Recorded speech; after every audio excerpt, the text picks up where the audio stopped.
Let's hear from the man himself, Dr. Tuhin Banik. So please, a round of applause for him. Yeah, so hi everyone.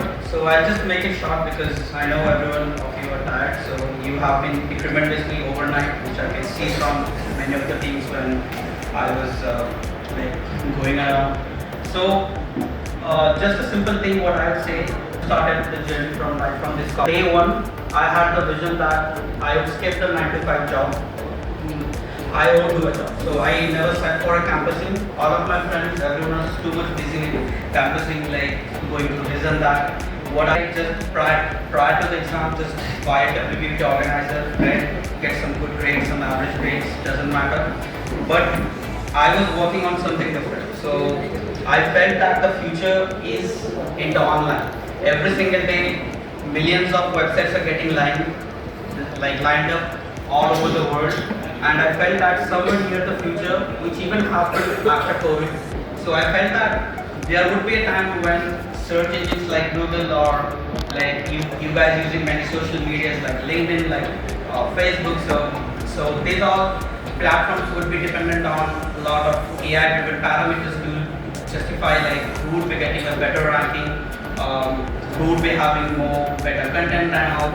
So I started my journey with the help of my good mentors, my HOD, some of my ex-teachers. I think those were not present at this moment. So with a lot of help from my teachers, from few of my friends who are currently in Microsoft and also, I have came out with this concept to revolutionize the industry of the digital transformation with the help of AI. Back then, like 2013, when I was in first year, that time AI was not a common word which everyone could normally hear about, but we learned, we started from the basics. We learned R, then we went to Python, we did Shiny R, we learned shell coding and all.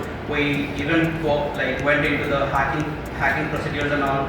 So we were playing with a lot of technologies and all, but I was always like motivated myself that I need to make something, I need to solve a problem that is pertaining in the society, because in the future, millions of websites will be there, millions of businesses would be like they must have their physical presence online.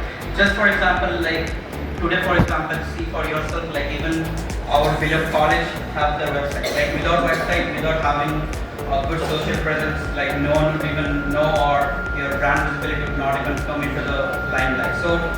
So this made me do a small survey, and I found that over the next 10 years, the digital industry would grow over more than $800 billion as a market cap. So then I found that like this much figure is not possible for any human being to moderate. So that was the main backbone why it kicked me to start with the AI thing. But AI that time, that was very much of the elementary stages.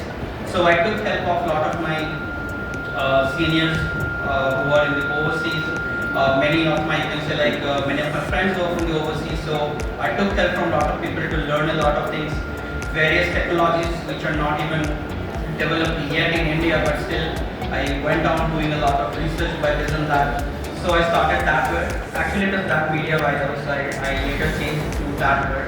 So I started Thatware at 2000. Officially, legally, I started 2017 when I was passing out, but it was there from the first year itself. So I went on with my journey. My classmates helped. They only helped until campusing came. When campusing left, only I was there, but I never set for the campusing because my purpose was three things. I saw a pain point on the society, and I even saw that there was a huge technological gap on the Indian marketplace, because I have my cousins and brothers.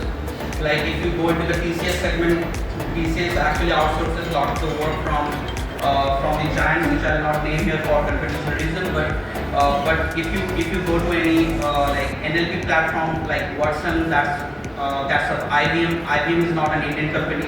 If you go to Cisco is not an Indian company. If you go to Capgemini, that's once again not an Indian company. So somewhere India was lacking in terms of technology, and every time I used to use a third-party software, like today while interacting, I was discussing something that please try to avoid third party, because every third party applications, they probably say like made from Germany, we love made from US. So I wanted to see something made from love from India.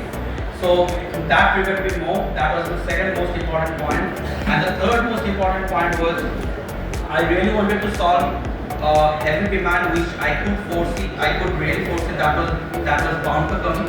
And I not so thankfully because COVID was not a good period, but after COVID everyone went online, like from teaching to schooling, even like our local shop owners to brick and mortar shops, everyone went online. Even they started with the local Google My Business optimization, so things went online. Predictions, even my figures went more than the predicted value. So from there I started my journey by developing first few algorithms to actually understand how these giant search engines work, how the page rank works and all. So that was the backbone of the Thatware. So I started Thatware with just one paper, like struggling down here and there, and then like basically we I was the first Indian company to actually make AI-based digital transformation happen, and we do have a patent for them. We have more than 37 plus white papers listed for intellectual property under Indian government, and that is the first thing which happens on India. So that is the first thing. The second thing is that like we did not stop there. What I also believe is like we need to keep up with the trend, because trends can come and change